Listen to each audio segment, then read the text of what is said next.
এটা অবশ্যই আমার প্রথম ভোট। আমি সেকেন্ড ইয়ারের একজন স্টুডেন্ট। তো 33 বছর পর যেহেতু জাকসু হচ্ছে, তো আমরা জাহাঙ্গীরনগরে সবসময় ডাইভার্সিটিটাকে সবসময় প্রাধান্য দিয়েছি।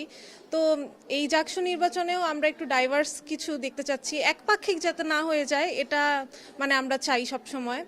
আর স্বতন্ত্র প্রার্থী যারাই হোক, মানে একপাক্ষিক যাতে না হয়ে যাক, একটা ডাইভার্স একটা পার্সপেক্টিভ যাতে থাকুক সবার, এটাই চাই আমরা। আমি মাত্র এসেছি, আমার রুম থেকে মাত্র আসলাম, তো এসে যা দেখলাম এখানের অবস্থা স্থিতিশীল আমার চোখে। কিন্তু আমি অনলাইনে যেগুলো দেখছি, কালকে রাত থেকে দেখতেছি অনেক গুজব আছে, প্লাস অনেক কিছু হচ্ছে যেটা আমরা আর কি প্রমাণ দেখতে পাচ্ছি। এখানে আসলে অস্বীকার করার কিছু নাই। আবার একই সাথে এখানে স্থিতিশীল অবস্থা সেটাও দেখতে পাচ্ছি। তো ভোট যেহেতু সব মিলিয়েই হবে, সব কিছু আর কি মিক্সিং থাকবে এখানে। আসলে অন্য কিছু মানে সব যে একদম স্বচ্ছ বলবো এটাও আসলে বলার কোনো কারণ নেই, এটুকুই।